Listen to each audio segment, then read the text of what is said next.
Welcome to our new home! Woke up with no plans for the day. Let the warm wind just show us the way. Got that golden hour glow. Where we're headed, we don't know. It's a wide open road we're on now. Taking detours and we don't care how. Come and join the adventure with us. Leave behind all the worry and fuss. Yeah, it's Bruno everywhere. Come on, Bruno everywhere!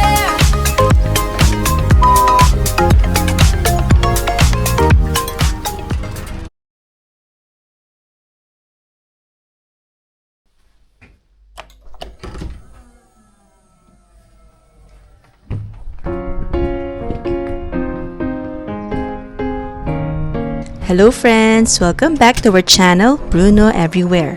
For those new to our channel, we are a family of 3 and Bruno is our son. We'll be sharing some of our days as a family. Join us in our journey, settling down here in the Netherlands. I am buying still water for Bruno since as of this moment, I'm still making sure that water from the tap will not upset our stomachs. Like I said, in the Philippines, we are not used to drinking water from the tap. But this is actually the last time we are buying still water for Bruno. He's now as well drinking water from the tap.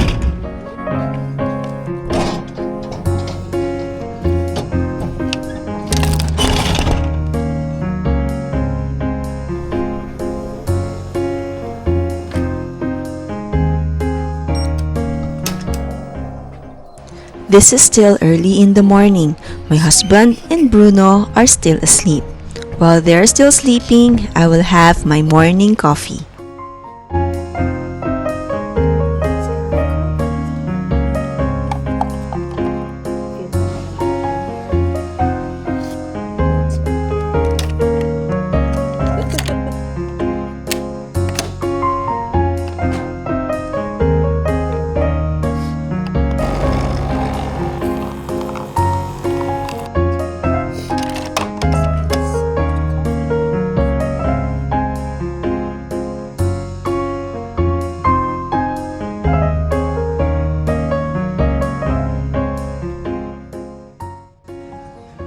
Only Bruno and I had breakfast since my husband was already on his way to the house to receive some deliveries. He had eaten breakfast earlier because Bruno was still asleep then.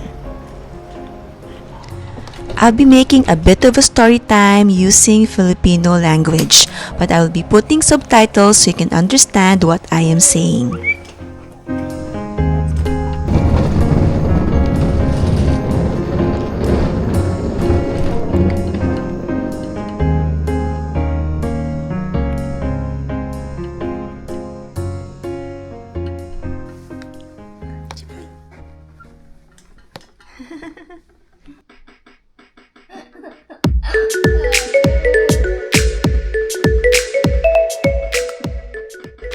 Hi, so now I'm here with Bruno. So he's playing, so I'm using a microphone para marinig lang yung voice ko.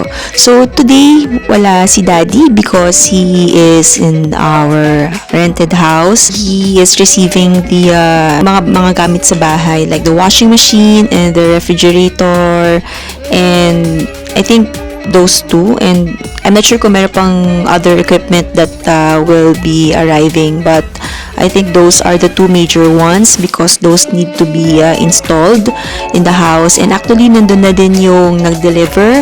So, we are excited. Hindi na kami nakasama kasi ang son namin was still asleep and the delivery was really very early. Not really very early, pero mga 9 o'clock. And we don't want to wake up Bruno naman just to go out kasi he needs to have his breakfast first and you cannot wake him up naman para lang to eat breakfast. So, he has to wake up by himself. So, buti na lang then we have breakfast included in the hotel kaya no problem. So, when he woke up this morning, bumaba lang kami and we ate our breakfast. So, he was really, I think, happy with his breakfast kasi even though walang rice, it's just pancakes, bacons, and eggs. Yun, okay naman siya. He's happy. He ate a lot. I told his daddy naman if susunod na kami, Pero kahit mamaya na lang daw kasi I think kasi medyo rin sa sa house ngayon kasi may mga nag-install and wala pa kaming furniture, so don't have chairs, table, wala pa, as in very bare pa ang bahay ngayon. And since para din medyo makatipid, we rented furnitures muna. Yes, merong furnitures for rent here sa Netherlands, so we'll be doing that. My husband decided to do that na lang instead kasi it's cheaper and mas madali ang paglipat kasi meron na agad. Ayun, so actually nakaabang lang kami dito sa hotel waiting for my husband's go signal for us to follow na dun sa house.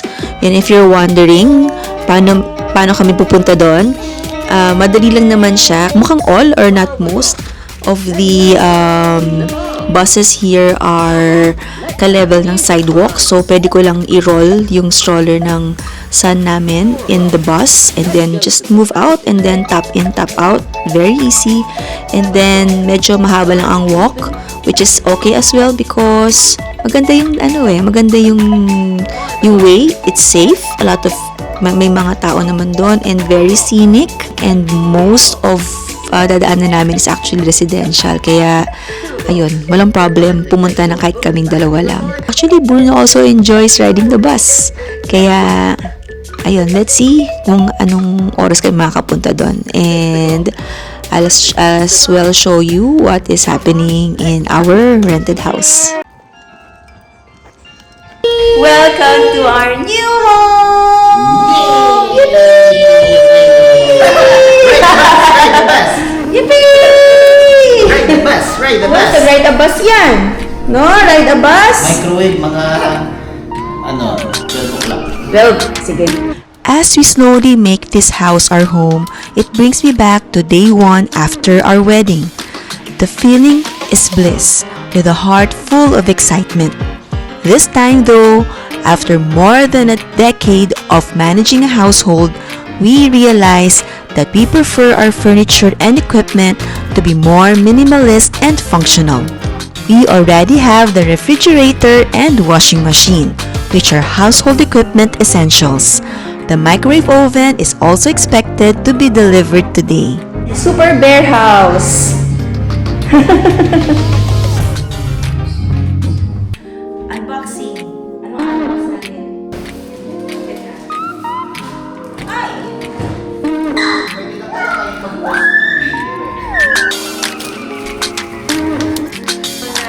Magandang kasi. Bigat eh. Like this.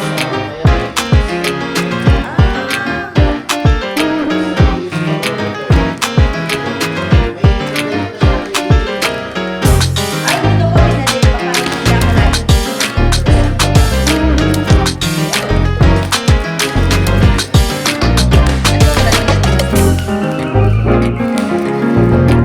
Usual kabayo. Pero masarap mag-plancha sa ganyan. Next. Wow!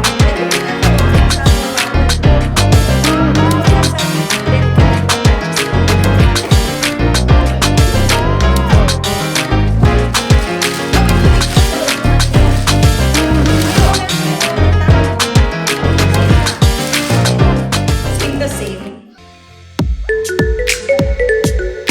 Carton muna while we wait for our furnitures. So, enjoy naman si Bruno.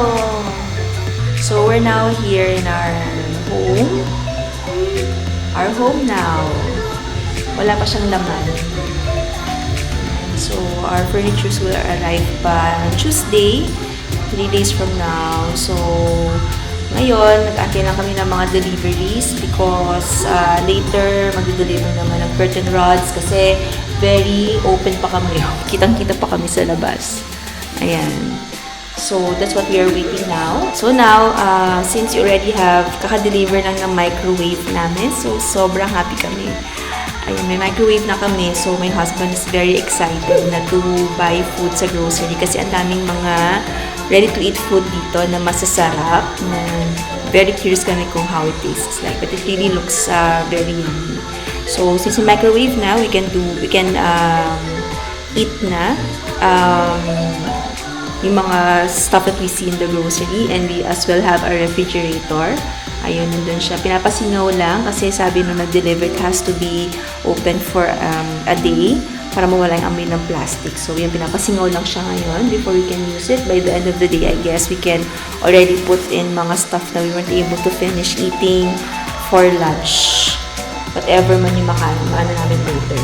Ayan. So, buti si Bruno is relax lang. Chill lang siya ngayon. Watching. And since ang usual houses naman here sa Netherlands doesn't have air conditioning, only yung mga heater like dito sa likod ko, yan ang heater. So, heater ang meron sila dito. So, but some houses here, nakita ko meron silang air conditioning. But sabi kasi nung house hunter namin, nakausap namin yesterday, it's not very common here in the Netherlands kasi it gets hot lang naman for a certain period of time, a couple of months, and then it goes back to malamig na siya ulit. And ang mainit na parts of the day lang naman is just yung tanghali hanggang medyo hapon, and then pagdating sa gabi, aircon temperature na siya ulit. Aircon temperature meaning much colder pa nga sa aircon kasi it goes to as low as 14 degrees Celsius. So, kaya sobrang lamig pagising mo sa umaga even without air conditioning. Kaya, okay na yun. Hindi na namin kailangan palagyan ng aircon. And this is a rented place. So, madami pang gagawing mga changes sa house. Baka di pumayag yung owner. So, okay na. Happy na kami. Malamig actually ngayon, kahit na mainit sa labas. Siguro magandang insulation ng house. Whatever yung lamig na nakuha niya, I guess, nung araw, nare-retain. And na-maintain talaga siya. Kaya, comfortable temperature naman here inside the house. Ayun. So, we'll just wait for my husband to come back. From Lidl siya. Sa Lidl siya na grocery pupunta. May malapit kasi dito na Lidl. So, we stayed kasi mainit sa labas maglakad and baka may dumating ulit ng mga deliveries. Baka may maagang dumating. Though later pa naman sila scheduled to arrive. Ayun. So, ayun. Chill lang kami dito ni Bruno. Ayan. Buti chill lang din. Inaantok pa. Ayun. Baka matutulog. Patulogin ko muna. Lapit ka ng grocery. Ilang minutes away? Super lapit? Di ayos pala. Tagalan lang ako sa kakapili ng stuff. Ba? Wow! Ano mga pinili mo lang? Wow! Pizza! Yay! Ano pa? Mayroon ako Paper plate. Spoon and fork. Meron din ako spoon and Yay! Sa wakas. Ilang araw walang spoon and fork nagkaroon din. may libo. Yay! Coke! Walang cook na malamig eh. Okay lang yan. Lasagna. Wow! Pero oven. Okay yan. Yay! Let's eat!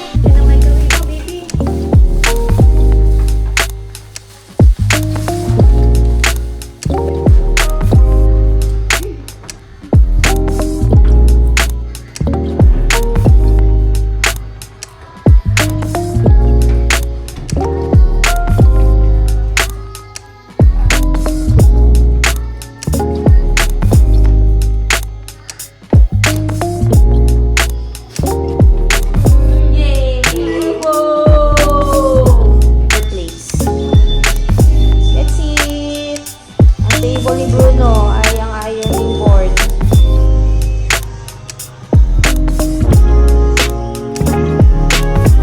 Wow! Mas wala tayong ano pala, no? Slicer. This is slicer. Yay! Wow! First meal.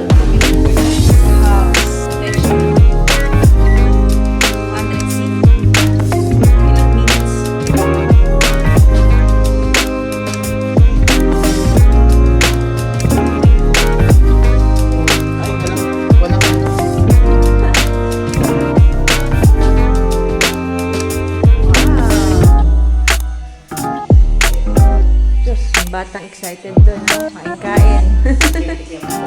Yan, sige nga. May kilo oil dito eh. Ako, let's eat. Yay!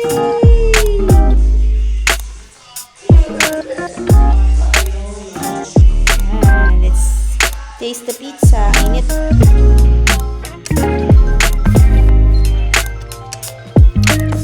Up. Yummy. Bako lang siya actually. Up. Pakay mga texture. Di sabay-sabay. May may mag-flyer yun. Parang siya.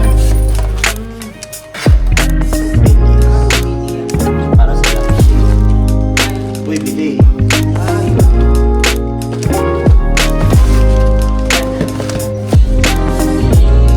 ang TV lang. Dito ko rin dito ang TV. Oo. Tsaka kasi dito ang ref eh. Dito ang dining. So, dyan lahat ng upuan.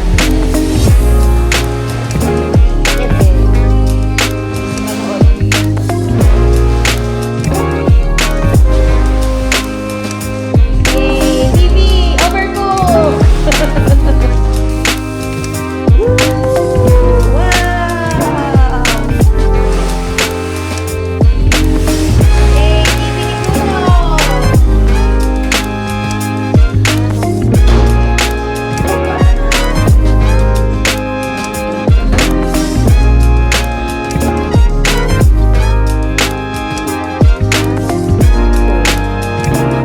Oh, TV Patrol! Yay! Sus, ang paborito ng bata.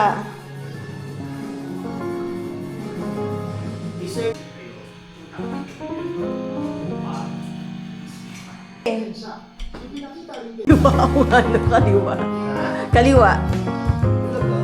Konti lang.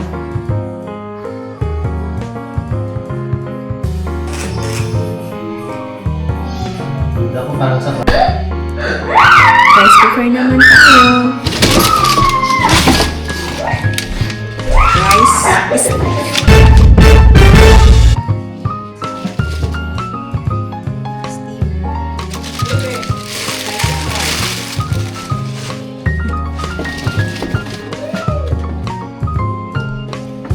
ang kakaiba sa rice cooker, meron siyang button.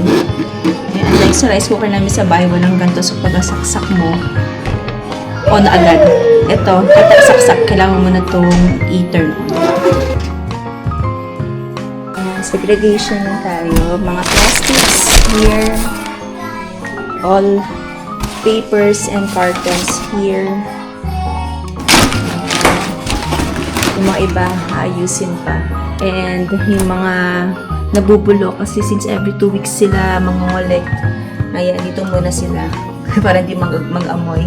And that is our trash bins. Provided na rin yan ng house nung nagpa-rent.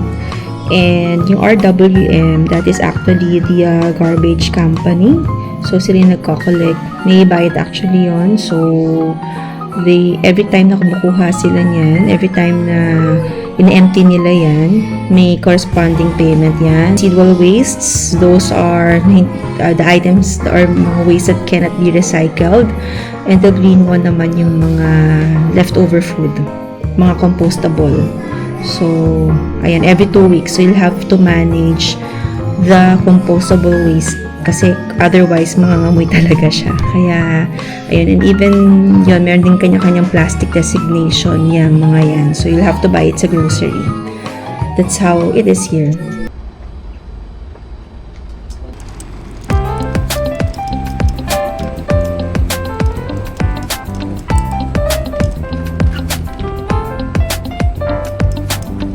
In the Philippines, we never get to go places using public transport with Bruno because it is really very difficult considering that PWD access is scarce to none.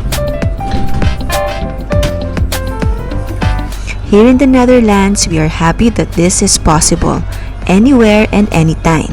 Google Maps is a very handy guide to bus stops and bus schedules. Imagine mo lang ganyan, no? Sinakay kami kanina sa ganyan. Parang Daisy. No?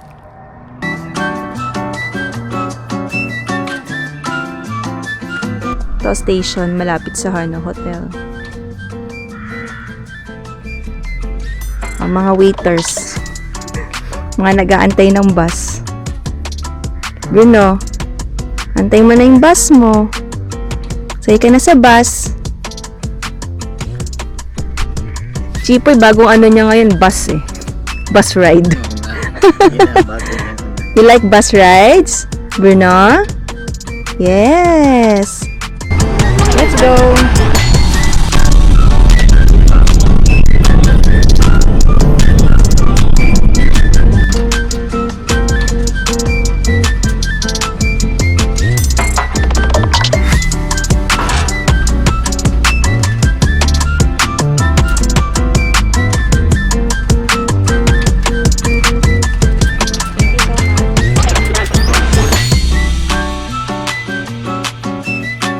Today, our goal is to get kitchen utensils and essentials.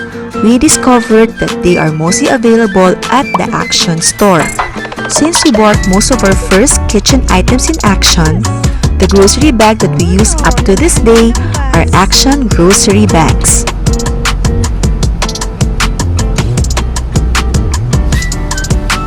We decided to take the bus instead. There actually is a bus stop near our home that we just learned. This will cut our trip short so we don't need to do our usual long walk since we have so much items to carry with us. We will cook our lunch. Ito muna, mga galing to sa Albert Heijn. So, ingat siya dito. So, this one is a dual type na smart oven. So, it could be a microwave and could be an oven. So, since foil kasi ito eh. So, we will use yung convection, which is the oven. And then, I'll be using 170 degrees Celsius. Ayan. And then, mag-turn yan 2 times. So, 7 minutes. Oops, 7 minutes and then start.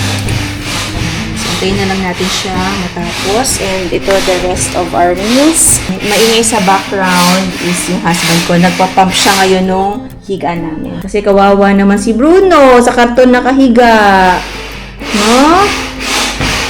Buti may available na inflatable. So, these are the stuff na binili namin sa Action. So, it is a store din, parang Albert Heijn, but much cheaper. So, yung mga kawali, yan, ito, yung pangluto natin. Then, mga other miscellaneous stuff. Yan. Ito, and ito, nabili namin sa Action. Before we left the hotel today, we already checked out and we as well checked into our new room. We initially booked for only a couple of days in our first room, and when we realized that we needed to extend, that type of room is not available for the next days. Our new room is in another floor, so we have to slowly transfer our luggage. It's a good thing that the hotel allowed us to leave our luggage near our new hotel room. Sabi niya, ba't ba kasali ako parati? For the past days, my husband has been really trying to book an Uber so we can slowly bring our luggage to our house, but to no avail. Until he was finally able to find a transport company and his booking was scheduled on our last day at the hotel. Hindi siya open din. Iba nila. Unlike our first room, our new room only takes less walking. Here's our luggage, safe and sound. If you are interested on the types of rooms that we booked, I will share it in the description box. Ayan, luggage natin.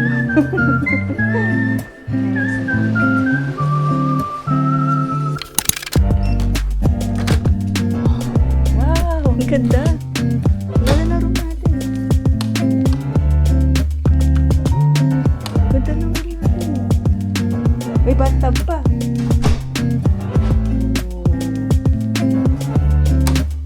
Wow. Ganda. Baby, oh, may pa-table pa tayo. Wow, ganda ng room mo, baby. Ah, sarap ba ang bed, Bruno? You like the bed? Oh, sarap pala ang bed. No, sarap ang tulog natin ata mamaya nito. Dinner is noodles, chicharon, and McDo. Asan yung McDo?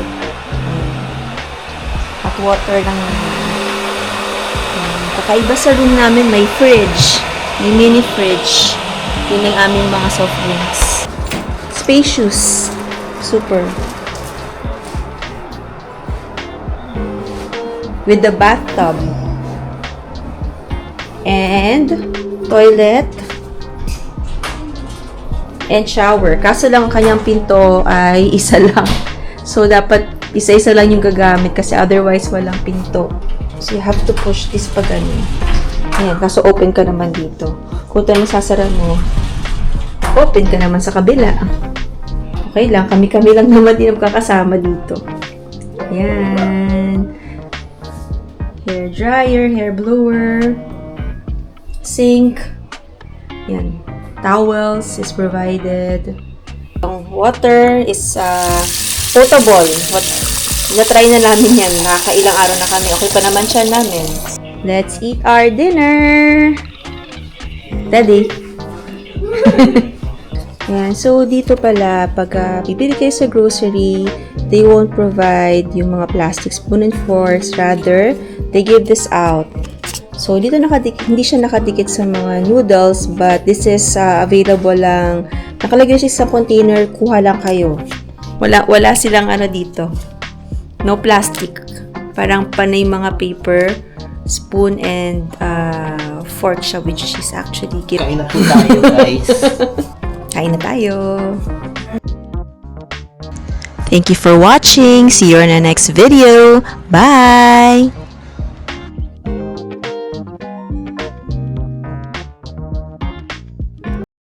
Come and join the adventure with us. Leave behind all the worry and fuss. Yeah, it's Bruno everywhere. Come on, Bruno everywhere.